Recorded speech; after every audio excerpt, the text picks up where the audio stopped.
poco, la entidad, lo que es el CAP, es el Centro de Astrobiología. Ellos fueron los que construyeron uno de los instrumentos que va a bordo del Curiosity, que está todavía en Marte. Hoy vamos a hablar de estos instrumentos. Cuando hablamos de clima espacial, no vamos a centrarnos solamente en el Sol, sino en otras fuentes que emiten radiación y que pueden afectar a la Tierra a futuro. Cuando hablamos de clima espacial, recuerden, vamos a hacer un recorrido desde el Sol como fuente y desde otras fuentes en electron volts. Vamos a mirar esos niveles de energía para que ustedes puedan diferenciar cuando una fuente viene del Sol, cuando viene, por ejemplo, de una explosión de supernova o de un núcleo activo de una galaxia. Entonces, empecemos. Hola Cristian, ¿en qué consiste el clima espacial y cómo se mide la radiación que viene del espacio? Bueno, esa es una pregunta que nos hacían por aquí este personaje, ¿cierto? ¿Sí salió? Es el... Hola Cristian, ¿en qué consiste el clima espacial y cómo se mide la radiación? Y ahí está, ya te respondo, tranquilo. Está presionando un poquito, ahora vamos a empezar. Entonces ustedes empiezan a darse cuenta de que el ser humano quiere ir a Marte, quiere volver a la Luna, estuvo en la Luna, y hay naves geólogas que están en Marte actualmente. Igual, ustedes escucharán, bueno, siempre el Sol cuando hay una explosión de masa coronal, yo no voy a hablar del Sol, porque Santi está aquí, hay que guardar el respeto al maestro de la física solar, entonces no me voy a atrever a tocar mucho el tema de física solar, pero cuando hablamos de radiación nosotros hablamos de dos clases de radiación principalmente. Hay una radiación cósmica galáctica, que vamos a llamar de ahora en adelante ECR, esa radiación cósmica galáctica dominada por los neutrones, y hay otra que es eventos de partículas solares, que provienen de las tormentas solares, que está dominada por los protones. Entonces, nosotros vamos a aprender a diferenciar cuándo es una fuente de altas energías. Incluso hay algunas que se han detectado, pero no se sabe de dónde provienen. Y vamos a diferenciar qué es lo que está pasando con la magnetosfera terrestre, y también, ¿será que en otros planetas como Marte, Venus, Saturno, Júpiter, será que también tiene magnetosfera? Ustedes se han preguntado, todo el mundo habla de Marte. ¿Ustedes qué creen? ¿Marte tiene magnetosfera? ¿Qué creen? ¿Venus? ¿Mercurio?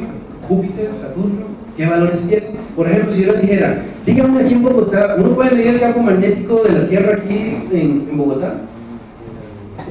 Sí, es cierto. ¿Entre qué valores crees tú que se puede medir? ¿Algunos saben entre qué valores oscila el campo magnético de la Tierra? Tienen valores aproximados, tiene que ser preciso. 45.000 nanoteslas. Bueno, pues, recuerden que varía, ¿cierto? Por lo menos con un amigo de la oficina, él lo midió 2,6 por 10 a la menos 5 teslas, y a los 4 días volvió a medirlo y midió 4,6 por 10 a la menos 5 teslas. O sea que en 4 o 5 días, la medición que hizo el laboratorio varió del campo magnético de la Tierra. Entonces, ese campo magnético es el que nos protege a nosotros realmente todas esas partículas de las que vamos a hablar hoy. Y la pregunta que yo les hacía, bueno, nuestro planeta Tierra sí tiene primero, sí tiene campo magnético. Un campo magnético que, como les decía, ahí no nos muestran esa figura simétrico, no es así, vamos a darnos cuenta con datos reales que varía su tamaño, que varía y que no es así como nos muestran en esa imagen artística. Y en el caso de Marte, pues Marte podemos decir que carece de magnetosfera significativa. De hecho, si yo les pregunto a ustedes cuánto es ese campo magnético en Marte, ustedes no pueden decir no existe realmente una medición, y eso ya es un problema para las viajes al espacio. ¿Sí? En cambio, la Tierra sí nos protege ese campo magnético. Ahora, otra pregunta, ya no voy a ir a campo magnético, ahora voy a preguntar, ¿y atmósfera? ¿Sí? La atmósfera a nosotros nos protege de esa radiación que viene del espacio profundo, del Sol y de otras fuentes, no solamente del Sol. Pregunto, ¿y en Marte? ¿Qué tanto si yo comparo la atmósfera del planeta Marte con la atmósfera del planeta Tierra en proporciones de cuánto creen ustedes que puede estar variando, chicos? O sea, casi 160 veces. O sea, imagínense, Marte tiene una atmósfera que es 160 veces menos densa, no en densidad, sino si hablemos de grosor, ¿sí? Para que la entiendan mejor. Es una capa muy tenue que la radiación entra con mayor facilidad. Y problema otro, tiene abundante CO2. ¿Se acuerdan hace 8 días que les hablaban de Marte? Pues en Marte, hoy vamos a centrarnos mucho ahí. Aquí, ¿qué estamos viendo? Aquí estamos viendo dos eventos que me imagino que en otras conferencias ya lo han tocado. Estamos viendo una eyección de masa coronal y un flare. Son diferentes, ¿cierto? ¿En qué se diferencia un flare y una eyección de masa coronal? A ver, vamos a recordar esas charlas de física solar. Son dos eventos diferentes y ocurren en el Sol, ¿cierto? ¿Y ahí estamos viendo los dos eventos o estamos viendo uno? Aquí pueden interactuar, yo no sé nada, yo voy a aprender también. Estamos viendo aquí un flare, ¿se acuerdan? Que es lo que está emitiendo partículas que salen a la velocidad de la luz y alcanzan a la Tierra en 8 minutos 20 segundos, a diferencia de una eyección de masa coronal que puede tardar entre 7 y 10 días. ¿Vean la diferencia? Aquí estamos viendo flare, pero también podemos ver, aquí en este caso, de pronto no se nota mucho, pero podríamos ver que hay una eyección de masa coronal. Y al mismo tiempo puede haber flare y eyección de masa coronal. O sea, los dos eventos se pueden presentar en el mismo momento. Ahí estamos viendo el Sol en el extremo ultravioleta, ¿se acuerdan? El ojo humano ve entre los 400 y 500 y 700 nanómetros, ¿cierto? Son 4000 o 7000 ámperes. Aquí estamos viendo el Sol en el extremo ultravioleta exactamente, en una longitud de onda de 195 ámstrom, o sea que está fuera de lo que el ojo humano puede percibir. ¿Nosotros vemos el Sol así? No, en esa longitud de onda no. El ojo humano no está adaptado para poder observar, ¿cierto? Si tomáramos un gramo, aquí se me olvidó, esta siempre muestra esa imagen, es viejísima. Si tomáramos un gramo de materia solar, eso que en energía equivale más o menos a 2.5 litros de gasolina. Imagínate, 2,5 millones de litros de gasolina. Entonces miren toda la energía que está emitiendo el Sol. ¿Cuánta energía emite el Sol en todas las direcciones? ¿De acuerdo? Si aplico mi ecuación ρ t a la 4, ¿cuánto me daría eso más o menos? A ver, chicos, 150 millones de watts por metros cuadrados. El Sol emite en todas las direcciones unos 150 millones de watts por metros cuadrados. En todas las direcciones. ¿Y cuánto creen ustedes que intersecta la Tierra nada más? La Tierra se encuentra en una unidad astronómica del Sol. Pero entonces, ¿cuánto intersecta nuestro planeta Tierra esos 150 millones de watts por metros cuadrados? Solamente unos 1387 watts por metros cuadrados en la parte alta de la atmósfera, ¿cierto? O sea, ¿qué está pasando con la demás energía que nos emite el Sol? Entonces todos nos hacemos la pregunta, bueno, ¿y en qué afecta esa actividad todo lo que pasa en el Sol? No voy a entrar en detalle en él. Entonces nos empezamos a preguntar qué pasa con esa cantidad de partículas, qué niveles de energía tienen y cómo los puedo comparar, por ejemplo, con un evento más energético como un GBR, ¿cierto? Lo que también lo han escuchado, una explosión de rayos gamma. Entonces, si comparo los niveles de energía que emite el Sol y con lo que es una explosión de rayos gamma, los niveles de energía son completamente diferentes y hoy los vamos a comparar para que les quede claro a ustedes. En esta imagen que estamos viendo aquí, miren lo que sucede en nuestro país, es una aproximación. ¿Se acuerdan que les decía que la parte alta de la atmósfera llegan 1357, 87, 67 watts por metros cuadrados? Eso es más o menos tener unas, si lo divido por 100, serían ¿cuántas bombillas? Unas 13, casi 13, 14 bombillas de 100 watts, ¿cierto? Por metro cuadrado. Es lo que está llegando a la parte alta de la atmósfera. Pero a nuestro país, aunque aquí hay unas imprecisiones todavía, porque no hay estaciones meteorológicas que estén midiendo esos valores en todo nuestro país, hay algunas. Pero si podemos mirar así una aproximación, nos damos cuenta que en calorías por centímetros cuadrados por día, que podemos hacer la conversión, por ejemplo, si 350 calorías por centímetros cuadrados por día equivalen más o menos a unos 170 watts por metros cuadrados. O sea que esos 1387 watts por metros cuadrados que llegan a la parte alta de la atmósfera, no todos llegan a la superficie del suelo. Nos podemos dar cuenta aquí, por ejemplo, en La Guajira, si son 500, 550 calorías centímetros cuadrados por día, eso más o menos son unos 242 watts metros cuadrados por metros cuadrados. ¿Sí? Entonces podemos hacer esas conversiones para que ustedes se den cuenta que qué está pasando con la demás energía que nos llega a nosotros. Y eso es nada más hablando del Sol. Pero se han preguntado ustedes qué desde otras fuentes pueden estar emitiendo radiación al planeta Tierra. Menciónenme por lo menos dos. A ver, chicos, no se preocupen, aquí nadie está juzgando a nadie, simplemente nos escuchamos. Eventualmente una explosión de supernova puede... Una explosión de supernova, mencionan acá, otra fuente. Por ejemplo, un rayo cósmico de ultra alta energía. ¿Saben qué valores de energía puede emitir un rayo cósmico altamente energético? Hay algunos que no se han detectado, pero no saben su fuente, ¿cierto?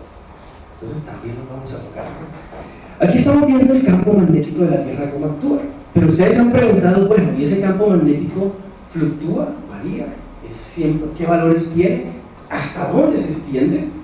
En esta imagen estamos viendo el Sol del día de hoy, ¿sí? Ese es nuestro Sol el día de hoy. Hay dos manchitas, hay otras más. El viento solar está aproximadamente casi a 419 kilómetros por segundo. Y estamos viendo un índice KP bajo. ¿Se acuerdan qué es un índice KP? ¿En qué escala va el índice KP, chicos? Físicos solares. Bueno, de 0 a 9, ¿cierto? De 4, mayor que 4, ya empezamos a preocuparnos un poquito. Aquí vamos a mostrar un mapa también de índice KP para que ustedes se den cuenta que cuando hay una tormenta geomagnética, con el hecho de yo observar el índice KP, me puedo dar cuenta, bueno, sí, estamos en riesgo, ¿no? Y cuáles son las consecuencias también de estos niveles. Entonces, aquí estamos viendo una ilustración de cómo puede ser ese campo magnético de la Tierra. El campo magnético de la Tierra, primero, no es simétrico, como nos muestran en los libros. Él varía. Y estamos hablando aquí que nuestro eje es la extensión posible de esas líneas del campo, de ese cinturón de Van Allen. Recuerden que esas líneas que nosotros imaginariamente vemos, las llamamos cinturón de Van Allen. Hay uno interno, hay uno externo, y aquí estamos viendo cuánto se puede extender esos cinturones de Van Allen. Por ejemplo, en este caso, están midiéndose en términos de radios terrestres. ¿Okay? O sea, se dan cuenta, en el eje de las X, nosotros podemos ver aquí un valor que es más o menos de unos 5,6 o casi 6 radios terrestres, etc. ¿Sí ven? Que fluctúa, varía. Ahora, con datos reales sería algo así. ¿Sí? Si nosotros empezamos a mirar cómo es la magnetosfera de la Tierra, esas son simulaciones con datos reales. Nos damos cuenta que no es simétrica, segundo, que tampoco ocupa el mismo, tiene el mismo radio con efectos radios terrestres. Aquí estamos viendo las fechas, miren, día a día ya va cambiando. Ustedes, por ejemplo, acá en Colombia, uno puede medir el campo magnético de la Tierra y darse cuenta de los valores. ¿Y qué pasa cuando eso sucede en el campo magnético, en la magnetosfera de la Tierra? Imagínense en momentos donde ese campo magnético no está tan extendido, esa magnetosfera terrestre no está tan extendida, y coincide con una eyección de masa coronal que va a bombardear a la Tierra y están los satélites orbitando nuestro planeta. ¿Qué puede suceder? ¿Cierto? Hay algunas partículas que van a atravesar obviamente con mayor facilidad y van a alcanzar tal vez a los satélites o a la superficie de la Tierra. Y a nosotros en este momento nos pueden estar atravesando sin problemas rayos cósmicos. Y nosotros no estamos sintiendo que nos estén atravesando. Uno por ahí, tal vez en alguno de ustedes, lo atravesó y no sintieron nada. Entonces, si seguimos viendo esa evolución de los meses, miren cómo son esas fluctuaciones. Entonces, no es estable, ¿sí? Ahora, me pregunto, bueno, ¿y qué sucede? ¿Cómo son esas ondas? Las nubes de partículas de alta energía que atraviesan ese campo magnético de la Tierra depende hacia qué capa se extienden. Aquí estamos viendo, por ejemplo, 3 radios terrestres, 4 radios terrestres, 5, 6, 7, etc. Y estamos viendo que más o menos esas partículas se pueden extender hasta un radio de 40.000 kilómetros de la Tierra, si sacamos nuestros cálculos. Ahora yo les hago una pregunta. Los colores que ven ahí, los que están viendo ahí, son las dosis de radiación en varios lugares dentro de los cinturones de Van Allen que nos cubren a nosotros, nuestro planeta Tierra. Por ejemplo, el color azul nos está diciendo cuáles son los niveles. Entonces viene la primera pregunta. Yo puedo medir la radiación que estoy recibiendo de otras fuentes y la puedo medir, por ejemplo, en algunas unidades. Menciónenme algunas. ¿En qué unidades yo mido, por ejemplo, la radiación que un cuerpo humano puede recibir? Porque una cosa es lo que Cristian, como personita, puede recibir, y otra cosa es el computador, que es un elemento, yo como ser humano.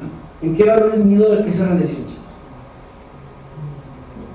En sieverts o millisieverts, ¿cierto? ¿No han escuchado? La puedo medir también en rems, en rats, pero hay unas unidades que no se usan, ¿listo?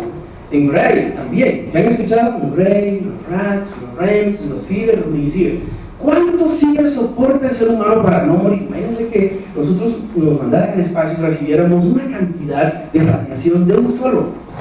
¿Cuánto creen ustedes que nos matarían? Un ciber ya es suficiente para que nosotros con el tiempo, 1, 3, 4 meses, empezamos a sentir efectos secundarios en nuestro cuerpo y tal vez la muerte nos llegue. Pregunto, ¿cuántos milicievert creen ustedes que reciben al año? ¿Ustedes? ¿Cuántos creen que recibes al año? Por ejemplo, cuando uno está durmiendo con alguien, uno recibe radiación de ese cuerpo, ¿cierto? Entonces, cuando ustedes se casen, ya saben, a la esposa le tienen que decir, firma aquí un pacto de no emitir radiación contra mí, ¿cierto? Ese cuerpo le está radiado. Entonces, un cuerpo, una persona en la Tierra, está recibiendo por lo menos al año una cantidad de milisievert, un milisievert, 2 milisievert, 100 milisievert. Personas que reciben 100 milisievert. Cuando estás en Marte, puedes recibir hasta unos 200 milisievert, pero en la Tierra unos 50, 70 milisievert. En Marte unos 200 milisievert por año. Pero en el espacio, sin protección ninguna de atmósfera, de campo magnético, etc., tú puedes estar recibiendo aproximadamente unos 700 milisievert. O sea que de ahora en adelante, cuando yo hable de milisievert, es la dosis de radiación que yo estoy recibiendo como persona. Pero un ciber, sé que si lo recibo de un solo en un año, ese ciber me puede a mí matar, ¿vale? Entonces aquí estamos viendo los valores, que también en otra unidad, que es el RAD, por segundos. Hay unas que ya están como mandadas a recoger. Nosotros vamos a usar más que todo milisievert, ¿listo? O ciber. Entonces, por ejemplo, en la zona Zoom, que está acá, estamos hablando de valores más o menos de 6 radios terrestres, ¿cierto? 6,5 radios terrestres. Y una persona o una nave que se encuentre en esta región está recibiendo más o menos una dosis de 0,1 por 10 a la menos 4 rad por segundo. Y así sucesivamente. En la zona roja está recibiendo mayores valores. Ustedes se preguntarán, bueno, ¿y será que hay algunas zonas seguras? ¿En qué zona creen ustedes que orbitan los satélites? ¿Será que los satélites están orbitando por acá alrededor de la Tierra en esta región? ¿O será que estratégicamente, cuando se manda un satélite al espacio, un satélite meteorológico, un satélite de comunicaciones, espía, él tiene que estar orbitando en algunas regiones por seguridad para los instrumentos, ¿cierto? ¿Tienen alguna idea de más o menos cuánto creen ustedes, qué zona de esa que ustedes ven ahí, en términos de radios terrestres, es posible que uno de esos satélites, muchos satélites, estén orbitando el planeta Tierra? A ver, saquen cuentas. ¿Será que hay alguna zona más segura ahí, chicos? Una pregunta que vamos a estar resolviendo poco a poco. Pues sí, en una zona, saquen ustedes la conclusión, en una zona de 2,2 más o menos radios terrestres, esta región por aquí, es una zona donde la mayoría de satélites, muchos satélites, están orbitando. Es una zona, digamos, segura para los instrumentos. Es una zona donde están protegidos esos sensores meteorológicos, de comunicaciones, etcétera, que tienen los satélites de arriba. Entonces, una pregunta. Cuando nosotros hablamos también del cinturón de Van Allen, hay dos, ¿cierto? El interior y el exterior. ¿Y hasta dónde se extienden esos cinturones de Van Allen? Entonces, en los datos que mostramos aquí, si el radio en promedio de la Tierra es 6.378 kilómetros, estamos hablando que el cinturón de Van Allen interior tiene más o menos una extensión de casi 1,6 radios terrestres. Y el max externo, el Van Allen más externo, estamos hablando que se puede estar extendiendo hasta unos 4,5 radios terrestres. Recuerden que son valores aproximados porque ya se dieron cuenta que hay fluctuaciones. Ahora, vamos a hacer un pequeño ejercicio, no me tienen que responder enseguida. ¿Listo? Entonces yo de aquí les puedo sacar dos preguntas.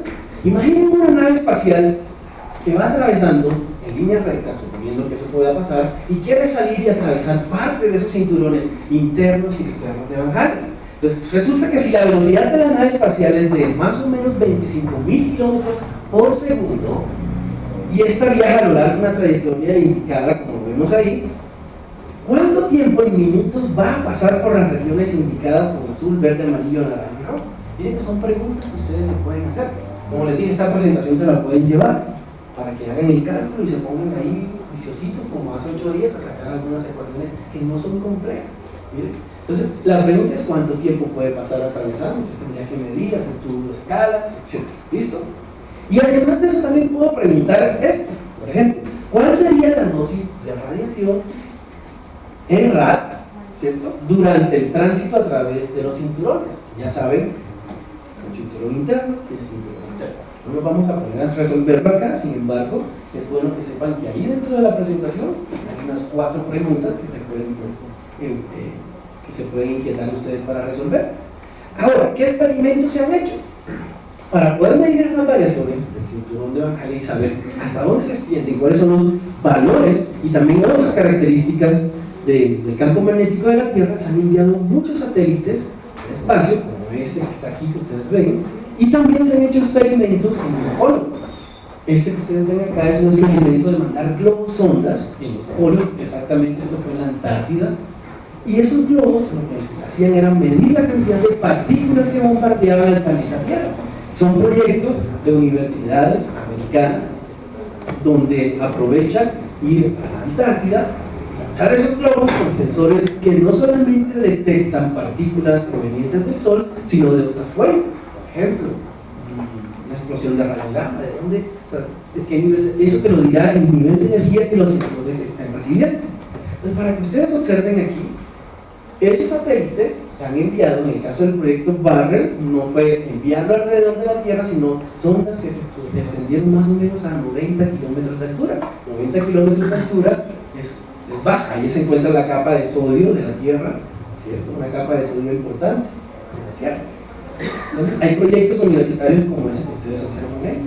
Ahora, si me voy un poco más allá, ya no voy a hablar de la magnetosfera terrestre, sino que el Sol también a nosotros nos está protegiendo. O sea, el campo magnético de la Tierra nos protege a nosotros, aquí a los terrestres, a los terrícolas, así se puede decir, de las partículas que vienen del Sol y de otras fuentes.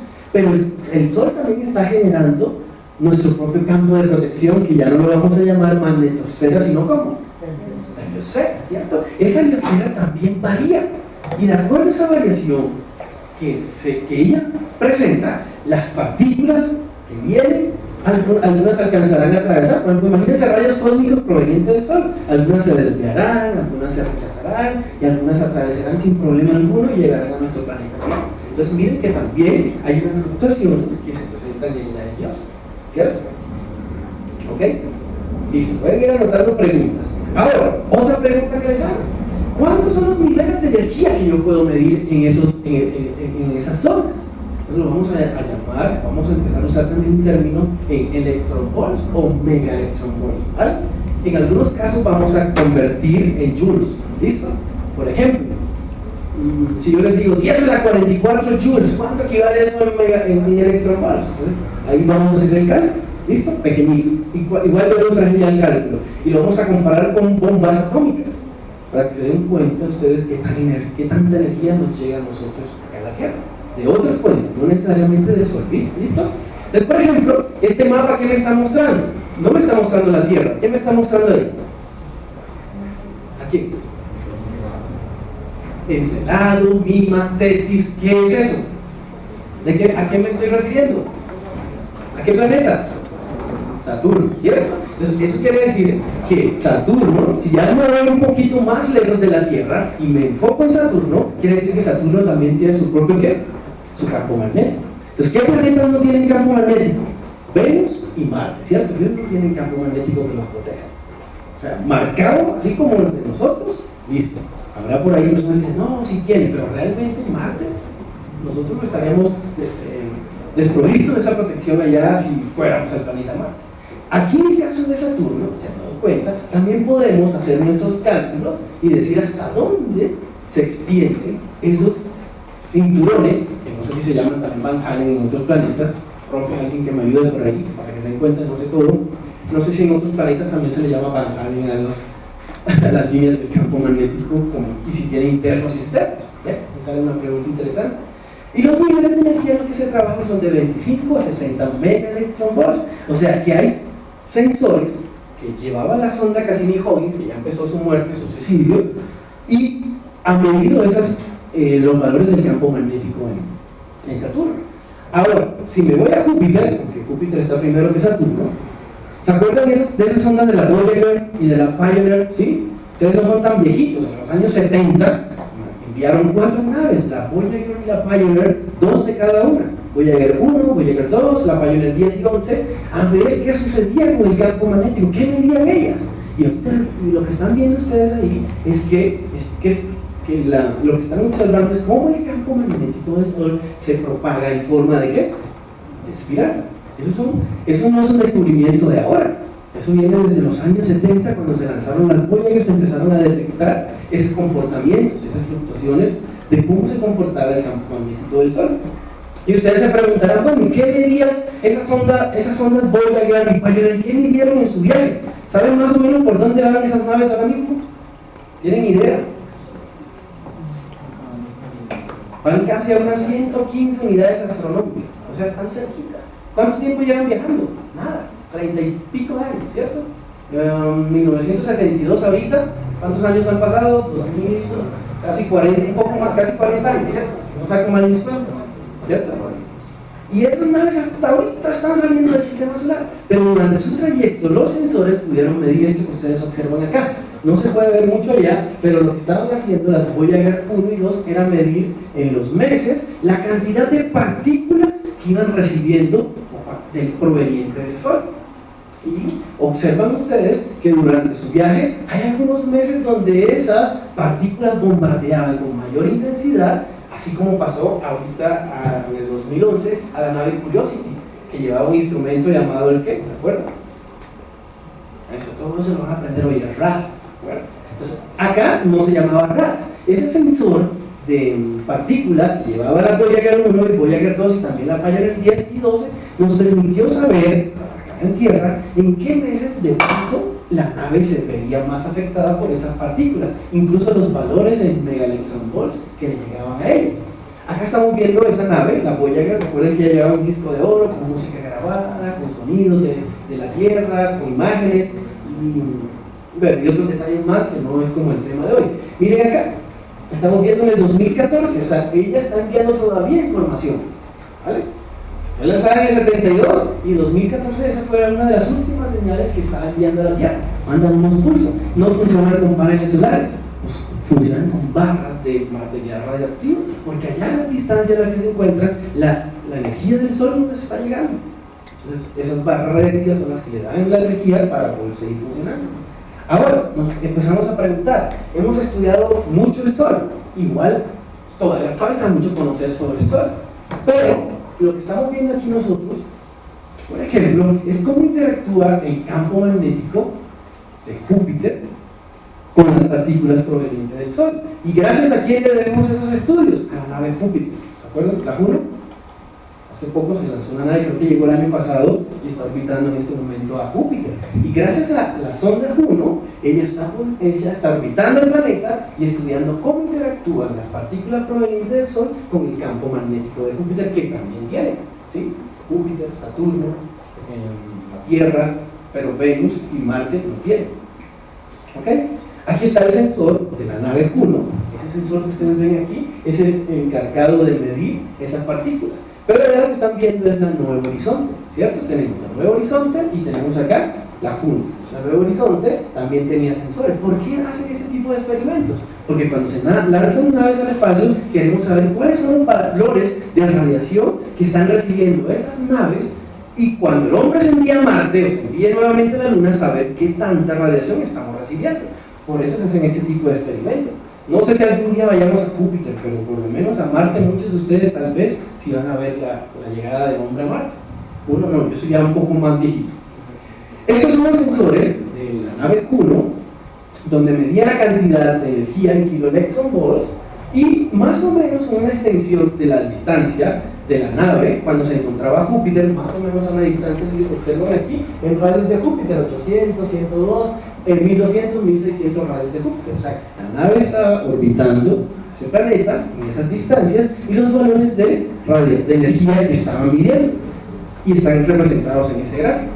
Ahora, la pregunta, bueno, ¿y los cinturones de Van Allen en la Tierra? Pues artísticamente los mostramos así, pero en Júpiter también nosotros podemos ver que hay unas líneas de campo magnético, pero que se comportan bastante diferente a la Tierra, como en el Sol, ¿cierto? El Sol no es y también hay campos magnéticos por Sol. Ok.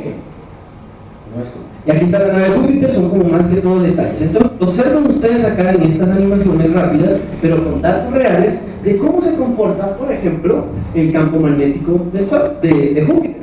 La nave Juno, orbitando ese planeta, ha detectado fluctuaciones también en ese campo magnético, así como en la Tierra.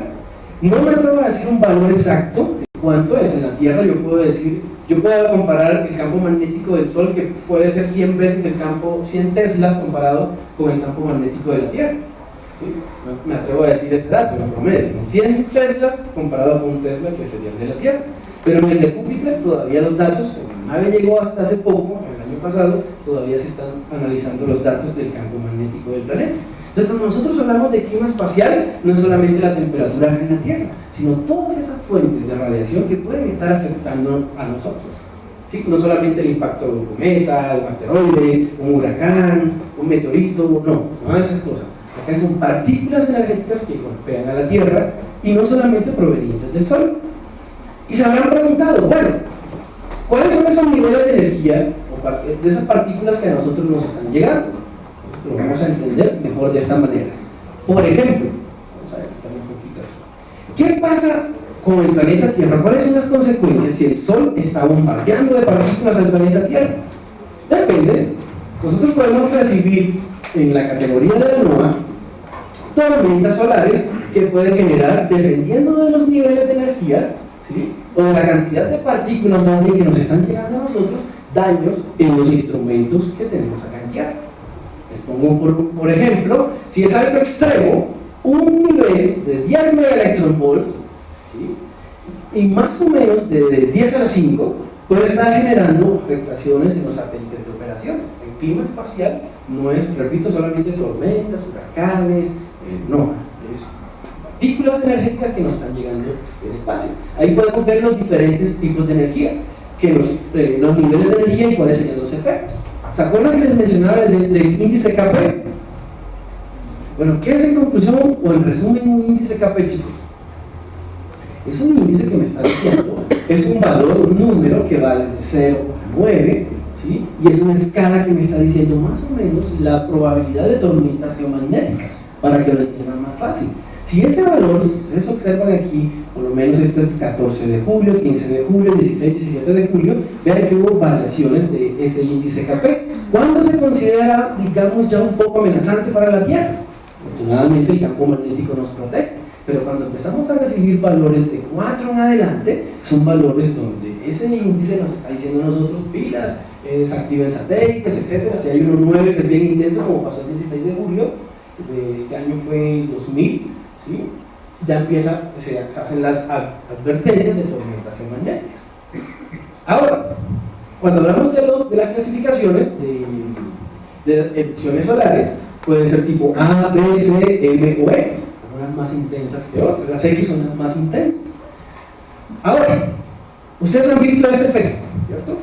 ¿Qué es eso? Un aspersor de agua, ¿cierto? ¿Han escuchado el espiral de Parker? Entonces vamos a mostrar cómo está el espiral de Parker para el día de hoy. Esto es un aspersor de agua.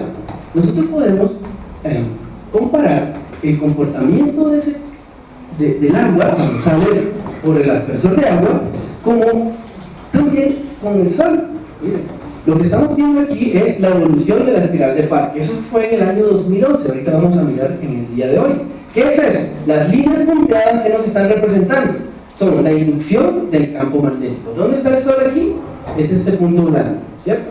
¿Qué nos están mostrando acá los puntitos de colores? La Tierra en amarillo, ¿cierto? Marte en rojo por acá, Mercurio estaría por aquí, Venus de verde, pero también estamos viendo unas ondas espaciales que están estudiando el Sol, que son, en este caso, están mostrando el estéreo A, el estéreo B, pero hay otras como Messenger que está orbitando a qué planeta.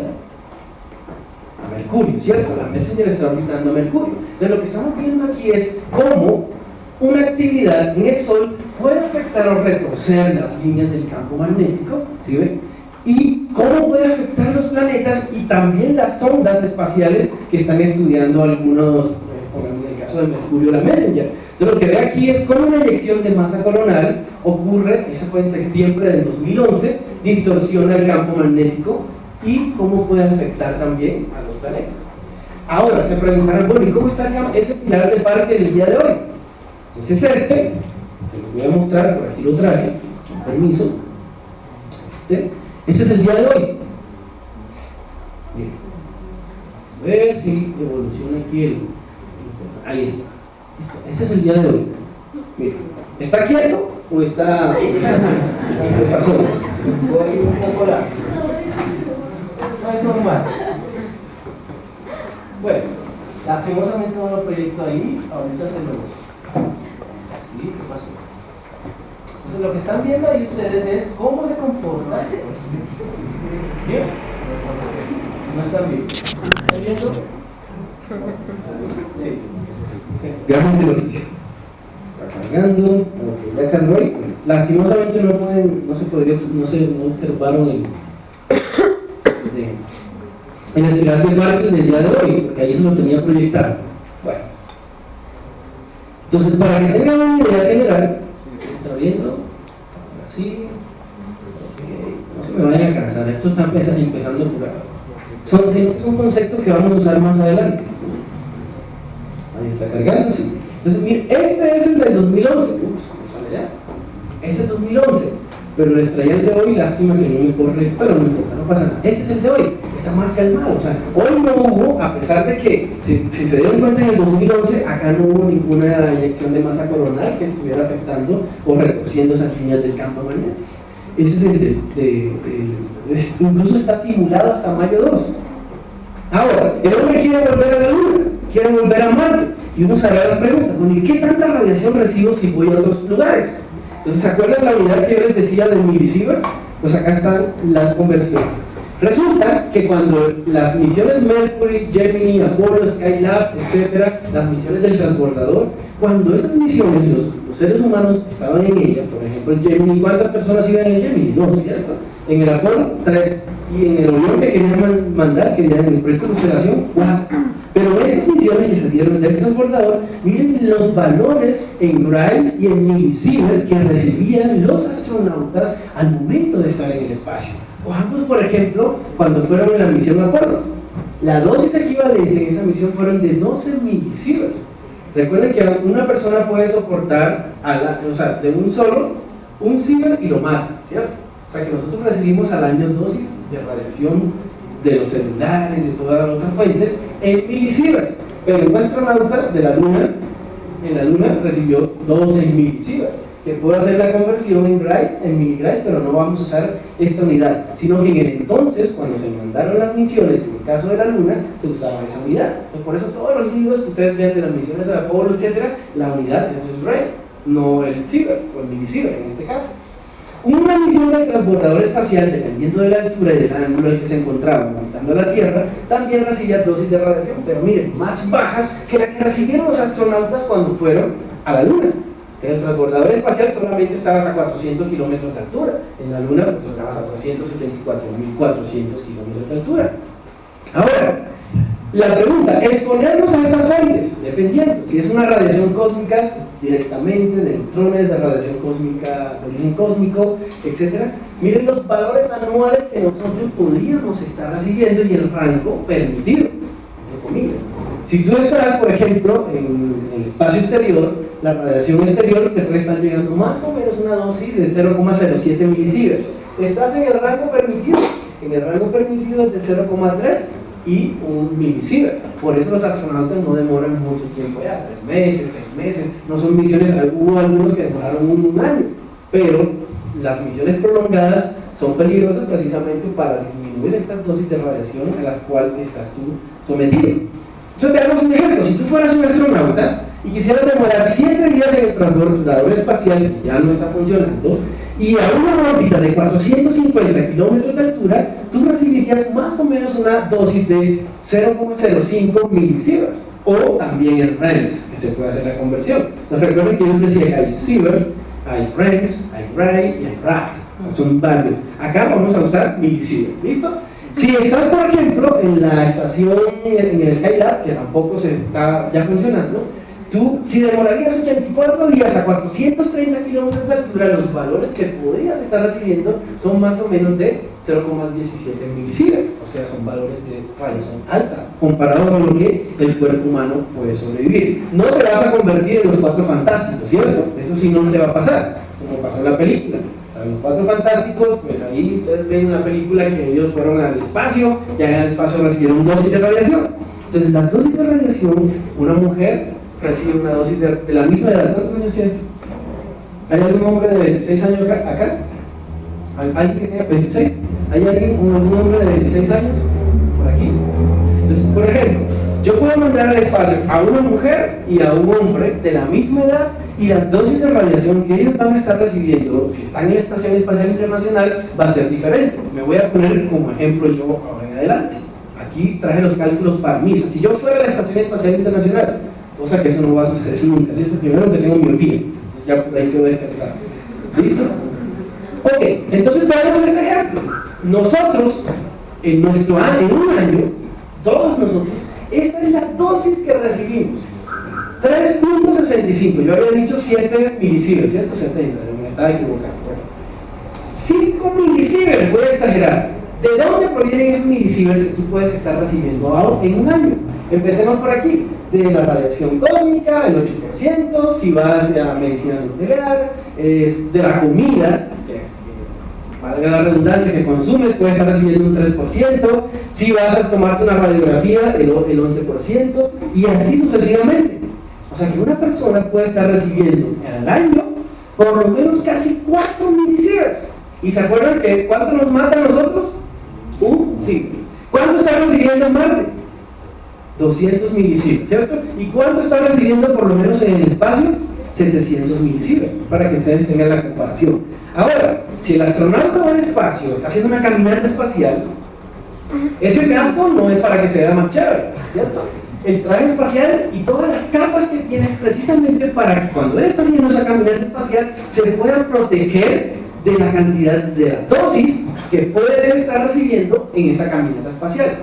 El astronauta se puede estar preparando 40 horas por lo menos para hacer una caminata espacial de no más de 2 horas. ¿Entienden? O sea, las caminatas, la práctica acá en tierra para poder hacer caminatas cortas en el espacio. Ahora, lo que están viendo aquí es un problema cuál. Oye, Homero, vamos a destruir la máquina obstructora del sol. Se ve ese capítulo, ¿cierto? Sí, estoy harto de estas malditas reumas. Nosotros no podemos ocultar el sol como lo hicieron en ese capítulo del 5, porque afortunadamente tenemos nuestra propia capa natural, que es la magnetosfera, ¿cierto? Entonces, para que no se les ocurra en ese proyecto, como yo no puedo ocultar el sol, el experimento que voy a hacer es cogerme como víctima, ¿cierto? ¿Cómo así? Me voy a mandar a Marte. Gómez, vete a Marte, ¿cierto? En ese viaje a Marte, que yo voy a hacer, que me voy a tardar unos 6 meses, miren lo que me puede pasar a mí. Primero que todo, vamos a recordar esta parte. ¿Sí se acuerdan de esta misión? Eso fue en 2003. En esa misión no fue ningún ser humano, solamente iban 2 robots, pero uno en cada misión. El Spirit en una y el Opportunity en otra. ¿Cuánto demoró ese viaje?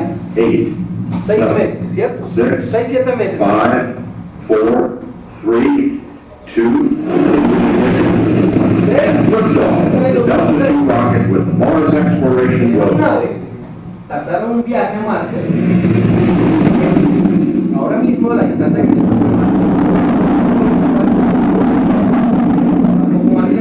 cuando lanzaron esta nave en Marte solamente estaba a 56 millones de kilómetros de la Tierra. O sea, súper cerca. Ahora mismo puede estar más de 150, casi 220 millones de kilómetros de la Tierra. ¿Sí ven? Entonces, obviamente, aprovecharon esa distancia. De pronto, muchos de ustedes olvidaron ese proyecto que fue el Spirit y el Opportunity, que los ubicaron en 2 lugares diferentes de Marte, en el cráter Gusev y el Meridianum Planum. ¿Verdad? Listo. El cráter Gusev fue la Spirit y el Meridianum Planum fue ¿quién? La Opportunity. En lados opuestos, para que cada una, cuando siguieran estudiando el planeta las 24 horas y 40 minutos que demora el día marciano. A diferencia de la no llevaban un RAT. El RAT era un sensor que sí llevaba el Curiosity, ya se los voy a mostrar, y los niveles de radiación que midió la nave cuando iba en su trayecto hacia el planeta Marte. ¿Por qué razón? Pues queremos mandar la NASA, la ESA y otras agencias espaciales quieren mandar al hombre a Marte. Y un viaje de 7 meses de crucero para poder llegar al planeta, pues las dosis de radiación tienen que saber exactamente a cuál se va a poner el ser humano. ¿Ok? Entonces, en esa misión, ustedes ven ahí el escudo protector térmico que estaba hecho de grafito y epoxi, ¿se acuerdan también? Lo protegía de las altas temperaturas por fricción de unos 2200, casi 2500 grados al entrar a la atmósfera. Y eso pasó, esa simulación. Pero la diferencia con la Curiosity que les voy a mostrar ahora es que esta no llevaba ese sensor de radiación durante el trayecto.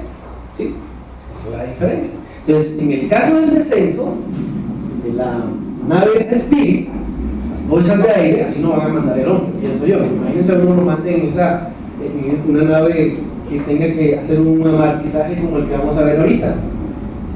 Muchas de las bolsas de aire. ¿Se habían visto ese proyecto, cierto? Y en el descenso, la nave rebota. Pienso que así no va a ser la llegada del hombre a Marte, ¿no? Imagínense esa roca filosa, si uno ya adentro, pues mejor no sabemos dónde quedaría. Pues le quería mostrar eso era para que se dieran cuenta. ¿Sí? No, seguía, como sigue, sino que lo que quería que vieran era el viaje durante 7 meses. Imagínense uno montado ahí y soportando dosis de radiación durante 7 meses. Esperar 2 años en Marte y luego esperar otros 7 meses para volver a la Tierra. Ya lo hemos hablado en otras versiones, ¿cierto? Entonces, la pregunta es, y lo voy a leer, la exposición a la radiación que se mide en unidades de Sievert, que un Sievert me mata, ¿cierto? Son más o menos unos 100 rems. Ya no vamos a usar rems, sino milisieverts o Sievert, ¿vale? Durante un tiempo prolongado aumenta un 5% de padecer cáncer. O sea que si me llegan a montar a mí en esa nave espacial, un viaje a Marte, la cantidad de radiación que yo voy a recibir va a permitir que posiblemente mi probabilidad del 5% de tener algún cáncer, no sé, de próstata o de amígdala, no sé, de garganta, habría que saber con los experimentos. Y eso es lo que sucedería en el 2020. Si a mí me quisieran mandar a Marte, eso sería mi viaje. ¿Cuándo arrancaría yo?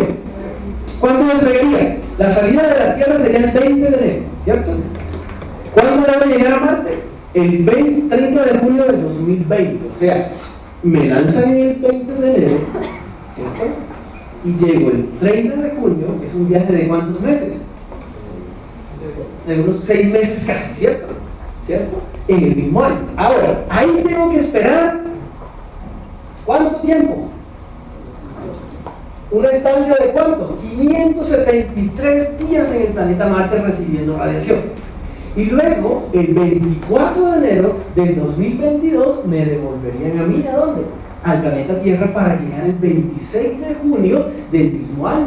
¿Sí ven? Entonces, ¿cuánto tiempo sometido a valores de milisieverts o tal vez sieverts en el espacio? ¿Se han preguntado ustedes cuántos sieverts midió la nave Curiosity con su instrumento cuando viajaba hacia el Marte en su camino en el 2011? Pues bueno, aquí está la respuesta. El MSE, que es el proyecto del Curiosity, ese proyecto midió una exposición de 1,8 millones de sievert al día en Marte. ¿Cuánto nos mataba a nosotros? Un sievert. ¿Ya ven el riesgo? Ese instrumento, cuando iba viajando y cuando llegó a la superficie de Marte, vamos a mostrar ahorita dónde está, midió esa cantidad, 1,8 millones de sievert, ni siquiera milisieverts. El ser humano, si lo hubiesen lanzado en esa misión, ya saben lo que nos pasaría. Y ahora, ¿qué nos pasaría? Pues yo, ¿se acuerdan que les dije que me puse de víctima? Pues eso me pasaría a mí, algo así. Ahora voy a mostrar. En la etapa de crucero, durante el viaje, recuerden que ahí es cuando ya estaba en tierra lo que midió 1,8 millones de sievert, muchísimo, o sea, mata a cualquier ser humano. Pero, una dosis de radiación absorbida, obsoleta, que ya no se usa hace rato, el Grace y el sievert es el efecto de la dosis, ¿ven? Es la diferencia, para que ustedes sepan diferenciar. El Grace es la dosis, ¿cierto? Y el sievert es el efecto de esa dosis. Como Cristian es la víctima, ¿cierto? Eso se me puede ir. Depende de la edad. Vamos a sacar la cuenta conmigo. Me voy a adelantar aquí. Listo. Si a mí me sometieran a 1000 milisieverts, ¿cierto? Eso equivale en REMS, que no lo vamos a usar para el cuerpo humano, y un sievert me mataría. O sea que un sievert equivale a ¿cuántos milisieverts? milisieverts. Listo. Cuando yo voy a hacerme una radiografía, entonces estoy recibiendo más o menos esas mismas equivalencias, serían 4.348.000 dosis de rayos. Es como si me expongo a que me apliquen 4.348.000, ¿cierto? Veces rayos X, ¿cierto? Radiación de fondo. Si me hicieran una radiografía dental, para ponerme tornillos, qué sé yo, es como si me aplicaran unas 200.000 radiografías dentales. Y si me hicieran una radiografía de tórax, es como si me aplicaran unas 71 radiografías de tórax. ¿Sí ven? Eso es la equivalencia, para que ustedes se den cuenta. Ahora, ¿qué me generaría mi ciber? Miren los efectos. Me darían náuseas en 1%. Aquí están los valores de dosis de un ciber por lo menos, ¿cierto? En un periodo cortito, 6 meses o una semana, ¿sí? Yo no puedo recibir un ciber de un solo, me mataría. De hecho, la idea es que no recibamos nunca un ciber, ¿no? Me empezaría a dar fatiga, dolor de cabeza, y eso es en porcentaje. Incluso me podría generar un porcentaje bajo, del 12%, la muerte, si me someto a un ciber. No le voy a revelar mi edad, ¿cierto? Ustedes pueden sacar la conclusión. Me han mandado a Marte, y entonces, esa sería la dosis. ¿Quiénes tienen aquí 30 años? Bueno, yo paso esa edad, ¿no? Okay. ¿Quiénes tienen aquí 30 años? Ninguno, ¿cierto? Levanten la mano sin pena. ¿Por qué los astronautas son de edad avanzada? ¿Se han preguntado eso? Porque un astronauta cuando lo envían es ¿de qué edad debería de ser el astronauta? Saquen ustedes mismos la conclusión. Un astronauta joven de 30 años que tenga más o menos recibiría estos valores en milisieverts, ¿cierto? Y el valor que ustedes están viendo aquí en paréntesis, ¿qué creen que es, chicos? La probabilidad de desarrollar cáncer. ¿Cuánto se reduce tu vida normalmente? O sea, si yo tengo 30 años y me mandan al espacio, mi tiempo de vida se me está reduciendo 15 años, como vemos allá, 15,7. Eso quiere decir que si yo debería morir a los 60, moriría a los 45 años, ¿cierto? ¿Está bien? ¿Cierto? Eso me pasaría a mí si tuviera 30 años. Por eso ustedes no van a ver un astronauta de 30 años que me envían al espacio. Ahora, eso si fuera hombre. Si fuera mujer, también se le reduce el tiempo de vida al mismo. Y esa es la dosis en milisieverts. Vamos a ir a uno más viejito, a uno más adulto, más bien. Si tiene 55 años, el tiempo de vida se le reduce ¿cuánto? 11,5 si es hombre, o ¿cuánto? 12,2 si es mujer. ¿A quién manda más el espacio entonces? Saquen ustedes la cuenta. En edad. ¿Quién su tiempo de vida se reduce menos? Los que tienen edades entre qué? De 55 en adelante. Por eso los astronautas son bastante, no es porque por capricho de la NASA. Y en mujeres, ¿quiénes son más resistentes? ¿Hombres o mujeres a los niveles de radiación en milisieverts? ¿Hombres o mujeres? Una mujer de, por ejemplo, 50 años solamente recibe 920 milisieverts. Un hombre de la misma edad, 1150. O sea que las mujeres reciben un poco menos de milisieverts si se exponen a la exploración espacial. Ahora sí, mi caso, ¿cierto? Saquen mi edad aproximada. Si yo me sometiera a 720 milisieverts, ¿eso qué quiere decir? Luego, que estoy en el rango de cuánto. Pero la verdad ya los pasé el sábado, ¿verdad? 720, ¿cierto? Milisieverts. ¿Qué generaría en mí si me enviaran al espacio? Soy un astronauta, ese traje lo he comprado, no es de verdad, okay. Entonces, yo, 720 milisieverts, que en REM serían 72 y en sievert serían 0.72. ¿Está dentro del rango de lo que yo podría soportar de un solo? Sí, ¿cierto? Un sievert me mata, ¿cierto? Ahí solamente son 0.72. Es como si me sometiera, Cristian, en ese viaje y recibiera eso, unos 3.130.000 radiaciones de fondo promedio por hora. Pero es como si me sometiera unas 51 radiografías de tórax en el mismo tiempo. Y ahora, ¿qué me empezaría a dar a mí? Náuseas en porcentaje, 72%. ¿Tengo riesgo de muerte? ¿De casi cuánto? Casi el 10%, ¿cierto? ¿Sí? El 10%. O sea que hay riesgo de muerte si una persona como yo, si fuera astronauta de mi edad, me mandara en el espacio. ¿Ve? Entonces, eso es clima espacial también, o sea, no es solamente... Ahora, hagamos la comparación de un hombre con una mujer. Listo, un hombre con una mujer, si se sometieran, si tuvieran la misma edad, miren lo que generarían ellos. 1150, un hombre, milisievert, una mujer de 920 milisievert recibiendo, que tienen la misma edad, y eso serían los efectos que generaría y lo que se sometería. Si ven que las mujeres sufren menos, deberían haber más mujeres astronautas, ¿cierto? Pero pues, siempre en una misión mandan una, solita, ¿cierto? ¿Se dan cuenta? Solamente una, entonces debería haber mujeres más en el espacio. Entonces, para que vean jóvenes, lo que sucede si uno quiere ser astronauta. ¿Ok? Vamos a avanzar un poco más. Ahora, estos son los valores en miligrados. Siempre van a encontrar esta antigua unidad, pero ya no se usa, sino que como estas misiones son súper viejas, estamos hablando del Apolo, del Gemini, esa es la unidad que se usaba en ese entonces. Entonces, por ejemplo, aquí estamos viendo las naves Mercury, el Apolo, y las misiones rusas y las americanas de Skylab, y miren los valores que recibían en grados, ¿cierto? Quiere decir que los astronautas que estaban en la misión de las estaciones espaciales antiguas, ¿cierto? Skylab y Mir recibían unas dosis bien altas, unos más o menos valores de 100, súper altos. Recuerden que a nosotros, una persona de 35 recibe 0,75 ¿qué? Sieverts, o 750 ¿qué? Milisieverts, ¿vale? Ahora, esos son los porcentajes también, dosis equivalentes en milisieverts. Uno, si demorara 6 meses en la Estación Espacial Internacional, recibiría en promedio unos casi 100, unos 80 milisieverts. Estos valores están en milisieverts. ¿Qué sucede si yo recibo 80 milisieverts? ¿Estoy dentro del rango de lo probable? ¿Se acuerdan? ¿Cuánto es el rango de lo probable? Milisieverts. Chicos, el ser humano 3,5, ¿se acuerdan? Milisieverts en un año. Eso es lo que recibimos en la Tierra, ¿cierto? Si voy al espacio, a la estación espacial, 6 meses, recibiría casi 80 milisieverts. Está superando el promedio que yo puedo soportar en la Tierra durante un año, que es de casi 4 milisieverts. ¿Sí ven? O sea, acá estoy casi 20 veces la dosis que yo debería recibir normalmente. Y aquí solamente lo estoy haciendo en 6 meses. Si me fuera a Marte, a un viaje de 180 días a Marte, estaría recibiendo casi unos 150, más o menos, nosotros a la escala de 500 aquí, ¿cierto? Aquí estamos hablando de un casi, ¿cuánto?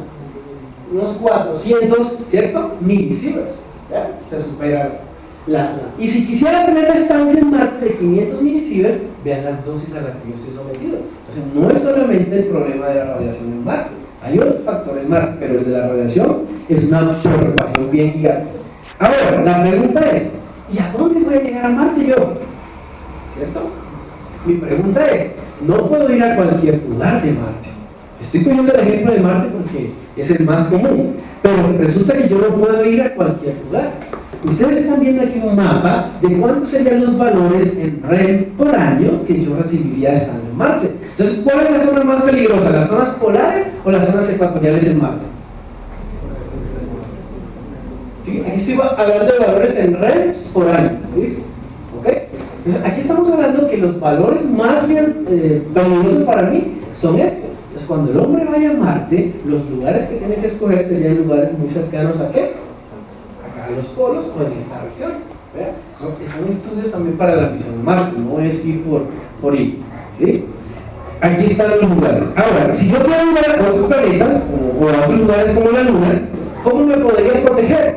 Hay algunas personas por ahí que empiezan a sacar algunas ideas de cómo protegerse uno de esas partículas que vendrían y serían con campos magnéticos artificiales, usando pues esferas que generen campo magnético para poder rechazar esas partículas. Esas son ideas que están surgiendo por ahí, pero bueno, ¿qué tan ciertas son?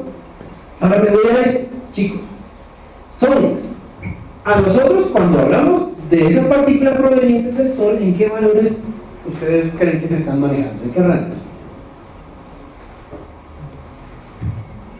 Digámoslo, por ejemplo, en electronvolts. Díganme un rango. 10 a la 8, 10 a la 10 electronvolts, ¿cierto? Más o menos. Las partículas provenientes del Sol, rayos cósmicos provenientes del Sol, pueden estar entre esos rangos, 10 a la 6 a 10 a la 10, me voy a atrever a decir, electronvolts. Pero ¿qué pasa cuando son de 10 a la 18 electronvolts? O incluso de 10 a la 20 esos no se saben de dónde provienen. Hay un corte, no sé si lo han escuchado, que es el corte GZK, ¿sí lo han escuchado? Un corte que es como un límite de rayos cósmicos conocidos ya y de las fuentes provenientes. Esos rayos cósmicos provenientes de esos lugares se detectan en estos lugares, en el Pierre Vier. ¿Sí han escuchado del Pierre Vier?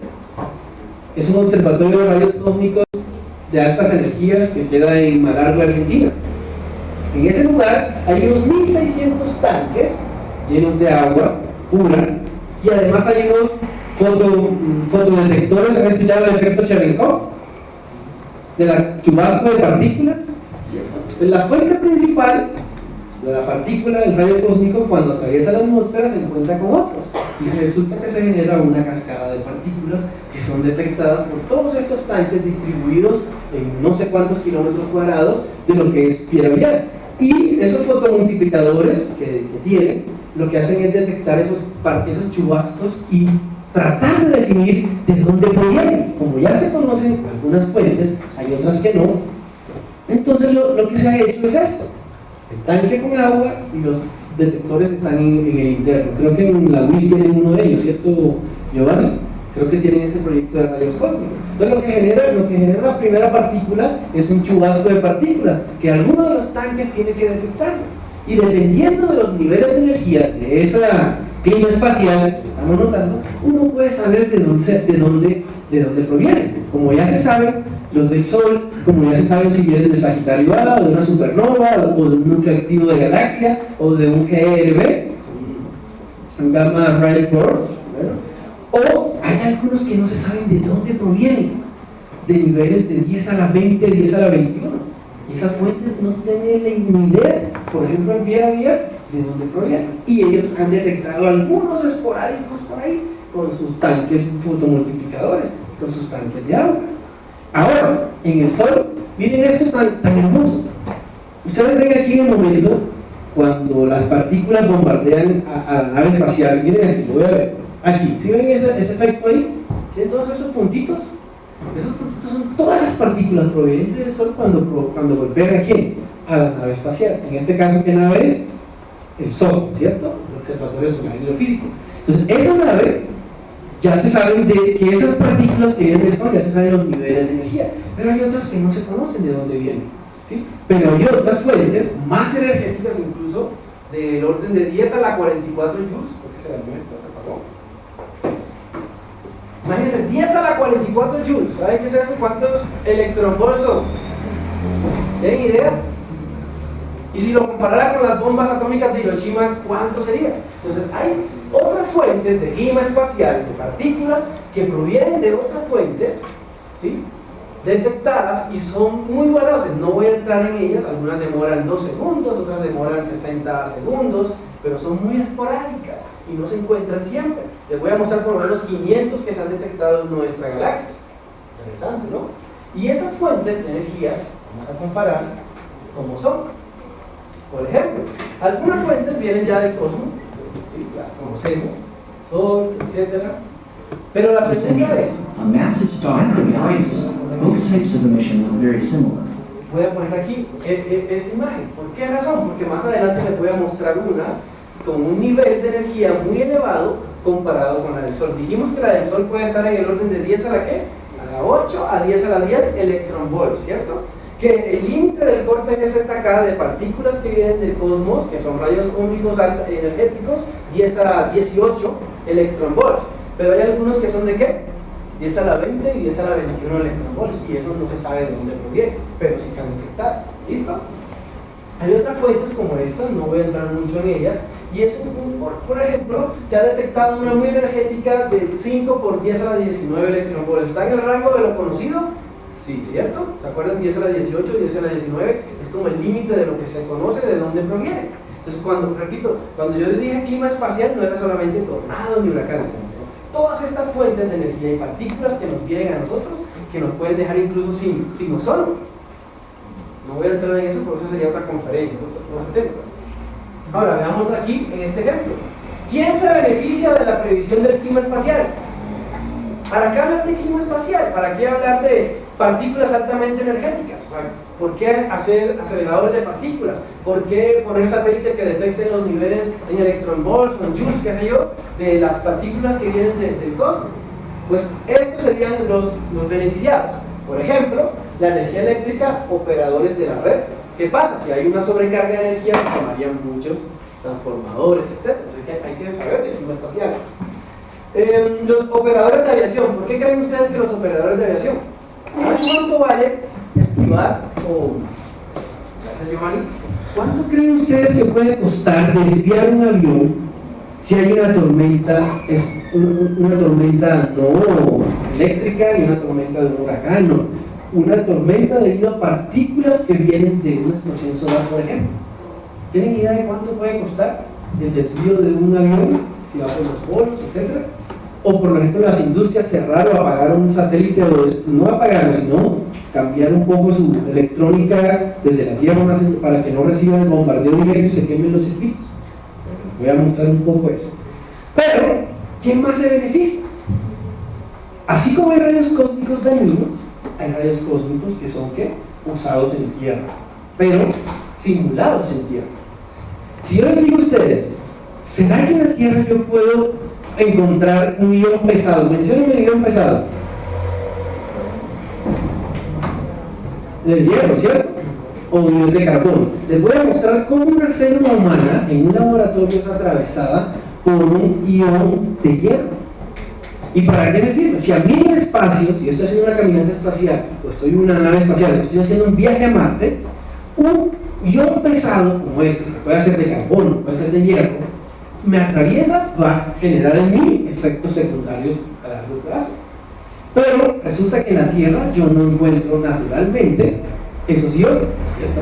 Necesito hacerlo en el laboratorio. Si un ion pesado de carbono y hierro, yo lo puedo simular en un laboratorio y bombardear una célula para ver cómo puedo usar eso que es dañino en el espacio o que es dañino en nuestro cuerpo para atacar una célula con cáncer. Y no todo el cuerpo humano, sino específicamente las células que están dañadas. Entonces, si ustedes las observan, por ejemplo, aquí, un astronauta que quiera estar por allá en el espacio, sometido a esas situaciones, puede ser alcanzado por valores de 10 a la 10, como los que ven aquí, o valores superiores, como los que ven acá, en valores de 40, de 10 a la 44 joules. ¿Se imaginan eso? 10 a la 44 joules. ¿Cuánto fue el valor de la bomba de Hiroshima? ¿Tienen idea? Bueno, no importa, ahorita vamos a ver, esa es la idea. Ahora, el instrumento que vieron ustedes ahí es el RAT. Voy a repetir esta de acá abajo. Ese instrumento que están viendo allá arriba y allá abajo es el RAT, que es el detector de radiación que iba montado en la nave Curiosity durante su viaje de 8 meses a Marte en el año 2011. Él fue el que detectó esos valores porque necesitan saber, cuando el hombre se ha enviado a Marte, a qué valores se va a someter él cuando vaya en ese viaje de 8 o 6 meses, ¿cierto? Entonces, ese instrumento, ustedes ven que fue hecho por España. Aquí están los precios que les mencionaba. ¿Listo? Ahora, conocer el clima espacial nos evita esto. Por ejemplo, $1 millón se puede perder por razones de qué? De detener las operaciones, una compañía de satélites, de telecomunicaciones, militar, $1 millón por detenerlo una semana, menos de un mes. Imagínense, para una empresa que tenga que detener su satélite o la información que está enviando. Pero aún, si necesito cambiar un vuelo polar, hay vuelos que tienen que acercarse mucho al polo norte o al polo sur, y si hay una tormenta solar debido al clima espacial, la pérdida por desviar ese vuelo un poco puede ser hasta de unos $100,000. ¿Imagínense?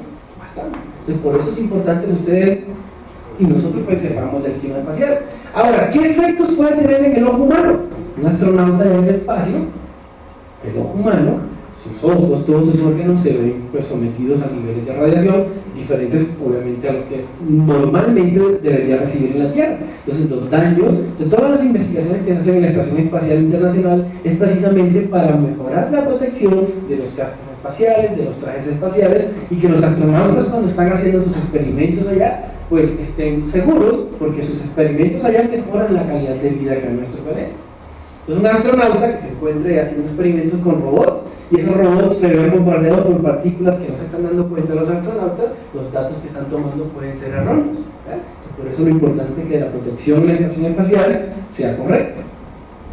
Ahora, miren esto, qué belleza, ¿no? Eso es una célula humana. Y lo que están viendo aquí, esos puntitos que ven ahí, es cómo esa célula humana está siendo bombardeada, no por un ion pesado, en este caso de hierro, no de carbono. No se encuentran en tierra, ¿cierto? Se pueden simular esos bombardeos en laboratorios. ¿Para qué? Para aplicarlos y curar el cáncer. Lo que están viendo ahí me parece fenomenal, porque una célula que no la puede, el ojo humano no la puede ver, pues sí, eso no es una simulación, eso es real. Sí pueden observar aquí estos que ven aquí, es como la célula está siendo bombardeada. ¿Por qué? Por un ion bien pesado, en este caso un ion de carbono, no de hierro. Es un ion. ¿Y para qué se aplica? Como decía, para curar, puede ser cáncer. Ahora, ¿quiénes más se ven beneficiados? Los turistas espaciales. Hoy en día uno puede ir, bueno, yo no tengo esos 20 millones de dólares, pues hoy en día el proyecto de mandar el hombre al espacio, pero para hacer vuelos bajos, de órbita tipo Leo, órbitas bajas, esto es en el Space, creo que este es el experimento que hicieron, de enviar a una órbita baja de no más de 100 kilómetros de altura, imagínense, eso es un vuelo, y resulta que el astronauta cuando está ahí está fuera de la capa de la protección primero de la atmósfera, y segundo que está en alturas posiblemente riesgosas donde las partículas provenientes del Sol están bombardeando la nave espacial. Entonces también se verían beneficiados en estos estudios las personas que quieren hacer el turismo espacial, y obviamente los astronautas cuando hacen sus caminatas espaciales. ¿Cuánto puede recibir, se acuerdan? ¿Cuánto puede recibir un astronauta en una caminata espacial? 6 meses. No puede hacer una caminata 6 meses. Las caminatas son de horas, de 2 horas. Practican semanas, días, meses para hacer 2 horitas de la misión. ¿Sí? Un astronauta en el espacio, pues ahí dentro de la cápsula ya está protegido pues, por la propia nave espacial. Ahora, hay otros eventos todavía más fuertes, más intensos, que nos pueden afectar a nosotros. ¿Cómo estamos de tiempo, yo? ¿Bien? Sí, estamos bien. Entonces, por ejemplo, ¿saben qué están viendo ustedes aquí? Los bombardeos de partículas de rayos gamma. Los eventos que ustedes están viendo aquí, yo no voy a entrar en el tema porque no soy experto en los GBR, son por lo menos unos 500 que se han detectado en la Tierra, en nuestra galaxia. ¿Sí? O sea, mírenlo ahí. El telescopio, en este caso es el SWIFT, ¿han escuchado del SWIFT? ¿Cierto? Ha detectado todos estos GBR, por lo menos unos 500. Y uno de ellos, que se detectó el año pasado, fue uno de los más largos, de mayor intensidad en tiempo que se han detectado. Se demoró casi unos 58 segundos. Normalmente no demoran sino 2 segundos. Y estos valores de energía que emiten ellos, por lo menos les voy a poner un caso. Uno de ellos, en 2 segundos, puede emitir la cantidad de energía que emite el Sol en sus 10.000 millones de años.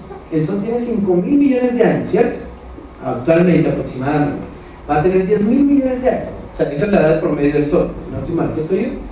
Estos GBR, en 2 segundos, puede emitir la cantidad de energía que el Sol puede emitir en toda su vida. Ahora imagínense uno de ellos directo a la Tierra. Afortunadamente, muchos de ellos que vieron ahí no estaban en dirección a la Tierra. Uno solo de ellos podría dejarnos a nosotros sin atmósfera o acabar todo el ozono que se encuentra en nuestro planeta. Como les dije, no soy experto en GBR, solamente les voy a mencionar que hay otras fuentes de energía que pueden ser riesgosas en este clima espacial para la Tierra y no necesariamente el Sol. Hay uno ahorita que está a unos 8.000 años luz, lejos, ¿cierto? Y fue detectado por las ondas espaciales, por las ondas que están pues orbitando el Sol. Pero les voy a poner el ejemplo de ese. Ese emitió, miren esto, les voy a poner un ejemplo. Las bombas de Hiroshima generaron más o menos unas 15.000 toneladas de TNT. En pocas palabras, unos 6,3 por 10 a la 13 joules de energía. ¿cierto? ¿Y cuáles fueron las consecuencias? Todos las sabemos, ¿cierto? El que les voy a mostrar... Ay, aquí. Bueno, es que usted me va a hacer otra pregunta, no sé, no está bien. Cristian, ¿existen algunas naves o sondas espaciales que hayan medido estas radiaciones? Y bueno, cuenta un poco acerca de ello. ¿Hay instrumentos específicos? Sí, claro, dicen, sí, claro, ya, no me ataques. Resulta que sí, hay sondas que han medido esa cantidad de radiación. Actualmente, como el hombre quiere volver a la Luna, en el caso del LRO, esta sonda que está orbitando la Luna también tiene sensores de rayos cósmicos. El hombre quiere ir nuevamente a la Luna y necesitamos saber cuál es el mejor lugar en la zona, mayor protección para esa vuelta a la Luna.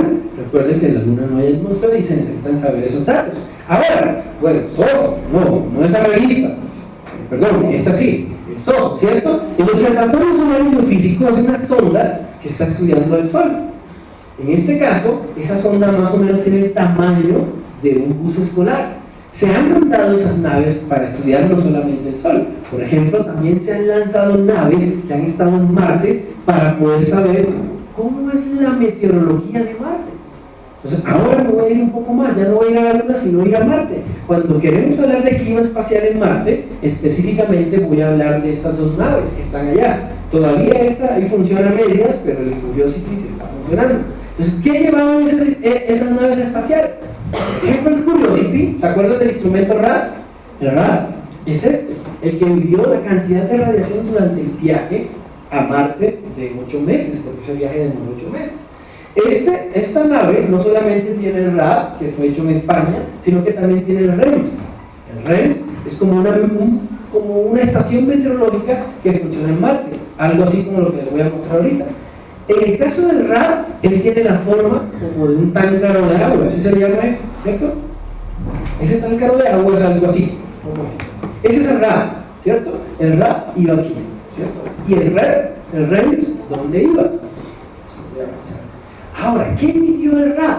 El RAD midió más o menos una dosis ya durante el viaje, miren esto, de unas 466, ¿cuánto? Milisieverts. ¿Se acuerdan? ¿Cuánto soporta el hombre? Un sievert, pero milisievert sería 0,72. Una persona como yo, ¿cierto? De un poquito más de 35 años. 466 milisieverts. O sea que la nave que proteja al hombre en ese viaje a Marte debería por lo menos saber que a esa es la dosis a la que nos vamos a someter en el viaje. Pero estando allá durante 2 años, 1.8 millones, ¿se acuerdan? De sieverts. O sea que la radiación en Marte es bien alta estando en superficie. Es más peligroso estar ahí que estar en el espacio. ¿Se dieron cuenta? Porque en el espacio menos de 500 milisieverts. En cambio allá, 1.8 millones de sieverts. Ese es el RAD. Ese instrumento hoy en día está instalado en Curiosity, midiendo la radiación que está recibiendo la nave, pues para saber qué le va a pasar al hombre en el futuro, si quiere ir a Marte. Ahora, durante el viaje a Marte, el RAD, miren lo que midió. Durante el mes de febrero y el mes de marzo fue bombardeado por una tormenta solar.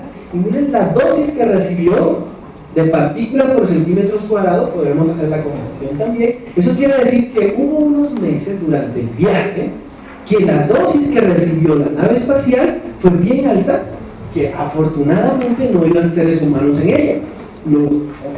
Entonces, esto que ustedes ven aquí, por ejemplo, es el caso de lo que pasa allá. 120 grados bajo cero. ¿Sí? Es lo que pasa, por ejemplo, en Marte. El Curiosity está allá con el RAD y el REMS, ¿cierto? Esos instrumentos, como les decía, están midiendo los niveles de radiación. El REMS, que es este instrumento que ustedes ven acá, es como una estación meteorológica que mide los vientos en superficie de Marte y también pues temperatura, incluso humedad.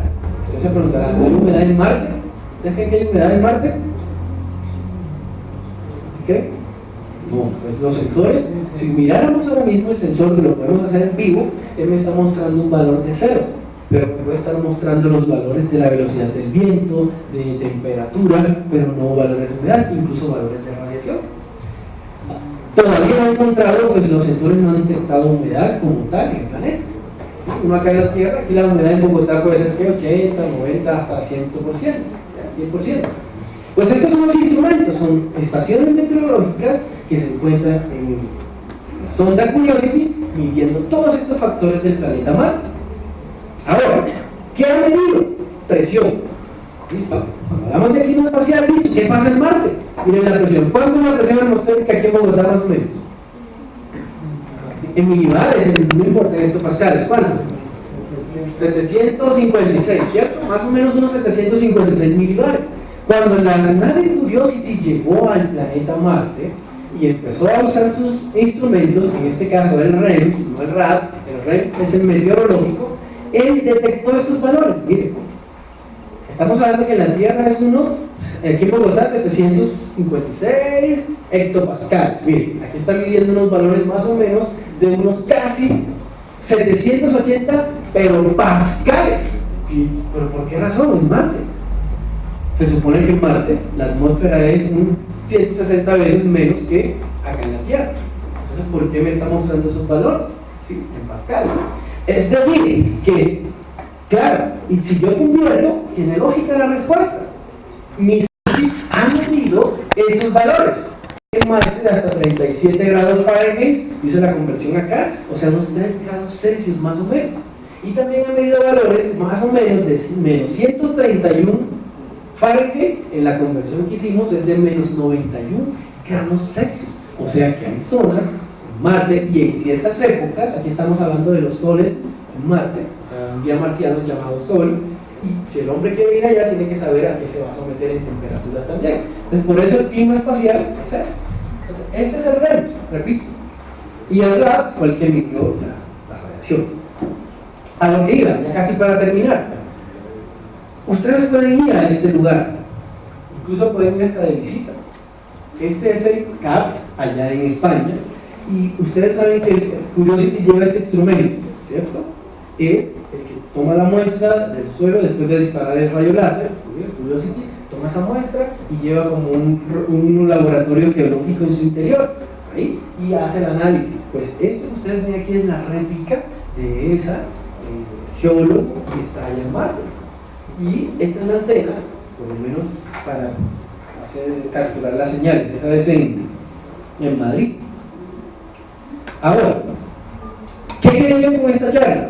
Que ustedes se den cuenta que no solamente nosotros recibimos partículas altamente energéticas provenientes por el Sol, que el clima espacial va más allá, que hay rayos cósmicos, dijimos que hasta niveles de ¿cuánto? 10 a la 18, 10 a la 19 electronvolts, pero que también hay otras fuentes de emisión, y les voy a poner el ejemplo. Aquí traje un dato de un GBR del año pasado, ¿se acuerdan? Hubo mucha bulla con él, ¿sí se acuerdan? Una explosión de rayos gamma bien intensa. Miren el dato real de él tomado por el SWIFT, se los voy a dar en este momento. Uno, si ese GBR hubiese sido dirigido hacia la Tierra y nos impactara a nosotros, miren todo lo que nosotros hubiésemos recibido. Por ejemplo, tuvo una duración de 60 segundos, o sea, 1 minuto. Por eso fue que tuvo bastante, pues, bulla, porque normalmente demoran 2 segundos o que son muy rápidos, ¿cierto? Este demoró más de 50 segundos, 60 exactamente, más o menos. Y miren los niveles de energía a los cuales emitió, de 15 a 150 kiloelectronvolts en 50 segundos. ¿Saben qué es eso? ¿Se acuerdan lo que yo les decía? El límite que hemos conocido normalmente, el corte GZK es 10 a la 18 electronvolts, ¿cierto? Este sería 150 kiloelectronvolts en 50 segundos. Si ese hubiese estado en dirección a la Tierra, todo el ozono de nosotros hubiese desaparecido, ¿sí? O por lo menos parte del ozono. Como les dije, no soy experto en GBR, pero lo menciono. Ahora, ¿por qué les traje este documento? Porque ustedes pueden hacer sus prácticas allá. Yo lo averigüé. El problema es que allá no les van a pagar para hacer sus prácticas. Ustedes pueden ir, si la Universidad Nacional, ustedes se consiguen la beca y quieren cultivar, no sé, extremófilos, allá lo pueden hacer. Si quieren entrar y trabajar con los datos reales tomados por el REMS y por el RAD, lo pueden hacer. Pueden hacer pasantías hasta de 6 meses y 1 año. El problema es que ustedes tienen que hacer todos los gastos. Ellos no les pagan a ustedes porque no tienen los recursos para pagar, pero le prestan todos los instrumentos para que ustedes hagan sus pruebas y sus experimentos. Cultivar extremófilos. El día que fui estaban cultivando, no sé, una bacteria, no sé cómo le llamaba, a 80 grados Celsius, me imagino. Y sobrevivía, al mostrar, mira, ahí sobrevivió 80, 60 grados Celsius porque la van a enviar en una nave que va a ir a Marte. El instrumento, muchos saben que en el 2020 van a lanzar una nave a Marte y la Agencia Espacial Europea, la ESA, va a aportar ese instrumento para que vaya a Marte y empezar a mirar cómo reaccionan durante el viaje esos microorganismos durante el viaje al planeta Marte. Entonces ustedes pueden ir a hacer sus prácticas, ese es el problema. Yo fui a aprender otra cosa, fui a aprender sobre PARRE, sobre el proyecto de radioastronomía remota que se va a hacer en Colombia. Y el objetivo es que también ustedes se den cuenta que si uno hace clima espacial, la meteorología de Marte y conocer todo lo que pasa en Marte y compararlo con nuestro planeta Tierra para ver si Marte va a ser como la Tierra algún día o la Tierra va a parecerse a Marte. Y esos son los objetivos de mandar estas estaciones meteorológicas como el REMS a Marte o como el RAP también en el Curiosity. No sé si tengan alguna pregunta ahí, chicos. Es algo como que más que todo informativo lo que quería mostrarles a ustedes.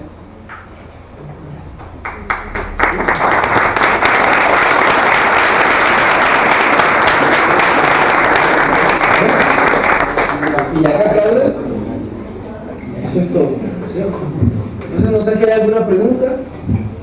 Disculpa, es que yo quería saber por qué afecta más la radiación en las mujeres que en los hombres. Okay. Bueno, esa es una pregunta un poco, diría que soy morboso, ¿no? La masa de las mujeres, en el caso de masa corporal, influye mucho en la protección de la cantidad de partículas que te llevan. Por ejemplo, ustedes tienen senos, ¿cierto? Nosotros los hombres no tenemos senos. Entonces, el hecho ya que tengan, por eso les decía un poco morboso, ¿no? Porque el extra de masa corporal que ustedes tienen hace que absorban esas partículas un poco más y las protejan en cierta forma a ustedes más que a nosotros los hombres. ¿Sí? Entonces, perdona la palabra morboso, pero es que no quería decir senos aquí. Yo creo que ya entrar. De mujeres y hombres, sí, pero en el caso de los animales, por ejemplo, ¿se han hecho esos mismos estudios? Bueno, no soy biólogo ni astrobiólogo, entonces no sé si hay algún astrobiólogo que haya que pueda dar respuesta a los experimentos con animales. O sea, ¿no? Para la radiación de... Sí, me imagino que en la estación espacial han hecho experimentos con animalitos y eso, pero pues no soy del campo de la astrobiología, no te puedo responder eso, pero me imagino que sí. ¿Listo? No sé si hay otra pregunta. Entonces la hago yo. Okay, dime. ¿Es posible que existan otra tipología de rayos cósmicos que bombardeen a otras galaxias o eso es por ahora imposible de determinar? Pues si te diste cuenta, los 500 que te mostré ahí son otras partículas que no necesariamente se llaman rayos cósmicos, son emisiones de rayos gamma, ¿sí? Y ellas normalmente, hay alguna, por ejemplo, te voy a mencionar una que se llama la Wolf, que es de 10 a la 44 joules, ¿sabes? Y está bombardeando a otras zonas del universo. O sea que sí hay algunas fuentes que están emitiendo radiación. Afortunadamente no están en dirección a la Tierra, porque si no nos pasaría lo que te mencionaba. Interactúan con la atmósfera de la Tierra y todo el ozono se podría pues ver afectado. Y a la vez afectado el ozono, pues obviamente nuestro planeta Tierra como tal, la vida en ella. Pero sí hay otras fuentes que no son necesariamente rayos cósmicos altamente energéticos de 10 a la 21, sino con mayor niveles de energía, como te diste cuenta, 150 kiloelectronvolts, bombardeando algunas regiones a otras galaxias, supongo, ¿no? Pero sí, porque ahí te mostré 500, ¿sí te diste cuenta? Nada más el SWIFT detectó 500 en nuestra galaxia. Y así las hay, y no en dirección de nuestro planeta, afortunadamente. Hacia las regiones polares es un poco más fuerte estas radiaciones porque pues, la magnetosfera del día, gran parte de las partículas que trae el viento solar, por ejemplo, correcto, pero muchas de ellas penetran por los polos y en parte eso es la aurora boreal, ¿no? Correcto, se reconectan y generan los efectos de la aurora boreal, que de hecho los colores que ustedes ven de la aurora, el azul, el rojo o el verde está asociado con los elementos que interactúan esas partículas con las capas de la atmósfera. Entonces, si uno está en una región polar, podría estar con unos niveles un poco más altos de radiación que acá en el trópico. Totalmente, claro, porque tienes menos porción de atmósfera que te está protegiendo y también porque entran más fácilmente esas partículas. Sí, señor. Así como la Tierra es víctima de diferentes clases de radiación, también ella genera radiación que sea relativamente significativa para, no sé, a grandes escalas. Totalmente, así como el hecho simple de que tú duermas con una persona, ya estás emitiendo también radiación a esa persona. Nuestro planeta Tierra también está generando. Pero significativo en comparación con lo que recibe. Sí, ¿te acuerdas el mapa que tenemos? No significativo, en porcentajes bajitos del 8%, o sea, ¿te acuerdas que te mostré un mapa de cuánto nuestro planeta Tierra naturalmente emitía radiación? Pero que nos vaya a matar en niveles de ciber, no. ¿Okay? O sea, la Tierra no te va a emitir un ciber, por lo menos, ni llega a valores de 100 de milisievert. ¿Se acuerdan que un ciber son 1000 milisievert? O sea, la Tierra no te genera ese nivel propiamente. ¿Listo? Bueno, a menos que encontremos ya fuentes radioactivas, ¿cierto? O sea, como tal. Ahí sí no sé cuánto puede estar emitiendo un uranio o no sé, un plutonio. Por ejemplo, en todos los procesos químicos que ocurren en el núcleo de la Tierra, Exacto. Pero significativamente así como que nos está afectando si no hubiésemos muerto. ¿En qué aspecto? Claro, porque nosotros por lo menos si recibiéramos de la propia Tierra un ciber, no demoraríamos 6 meses. Nosotros, por ejemplo, ¿cuánto es el tiempo de vida de una persona? 80, 90 años, ¿cierto? Es que la otra vez leí que el campo magnético de la Tierra está rotando. Entonces, digamos, esa rotación del campo magnético presenta como algún peligro para la existencia de vida en la Tierra o algo por el estilo. Bueno, lo último que leí, porque no te voy a decir que no te voy a dar una respuesta, sino que sí sé que hay una inversión de ese campo magnético. No me atreví a hablar del tema, pues porque como todavía están analizándolo, esa inversión del campo magnético. Entonces, por eso no te voy a dar respuesta. ¿Okay? Pero sí hay estudios de que es posible que se dé esa inversión, pero no voy a hablar de eso. Hay registros geológicos que dicen que el campo magnético de la Tierra se ha invertido varias veces. O sea, en algunos periodos. Si hay algún geólogo de pronto, pues. Las brújulas apuntarían al polo sur.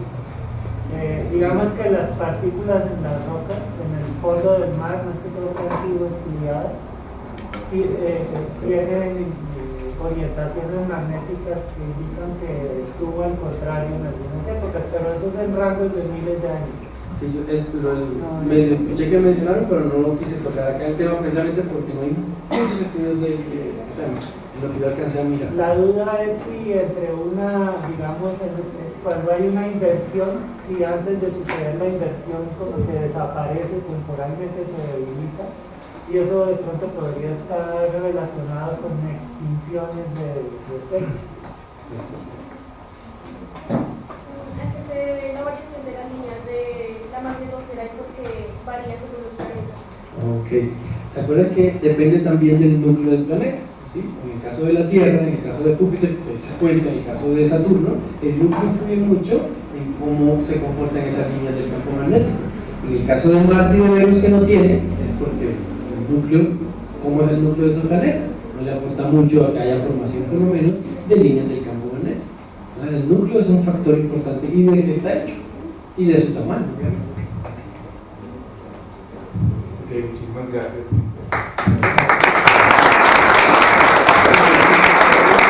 Voy a comentar esta parte. ¿Listo? Estamos viendo Júpiter al frente del observatorio y Haití. Y no se nos olvide que nuestro jueves continúa la conferencia. Dos preguntas rápidas, Gio. Entonces, por ejemplo, ¿qué diferencia había entre el RAT y el REMS? El RAT medía la radiación, muy bien, y el REMS variables meteorológicas en la superficie del planeta Marte, correcto. Si quieres ir a visitar el Centro de Astrobiología en Madrid, eso lo pueden hacer, porque me dicen, y ahí no le voy a pasar y eso, pero les digo, miren, se hizo esto. ¿Quién es astrobiólogo acá? ¿Hay algún astrobiólogo o alguien que trabaje en un grupo de astrobiología? ¿Sí? Haz una pregunta cualquiera, para el público, tú, para que se ganen esta revista, de algo que esté asociado a lo que yo hablé, pero que tú hayas visto de astrobiología. O sea, que tú tú lo manejes como astrobióloga o en la línea y que de pronto lo hayas asociado con algo que yo hablé durante la charla. No, pues oigo la charla. ¿Vale? ¿Listo? ¿En qué está el rango de capítulo? Ok, ¿entre qué valores se encuentra el índice de tormentas geomagnéticas o el KPI index? 0,9. 0,9. Del 0 al 9. Muy bien. O sea que de 4 hacia arriba puede ser ¿qué? La peligrosa. Muy bien. Yo pensé que ibas a preguntar de qué tamaño tenía, por ejemplo, el Van Halen interno y el externo. Recuerden que varía, pero que hay un valor más o menos. Si quieres preguntar.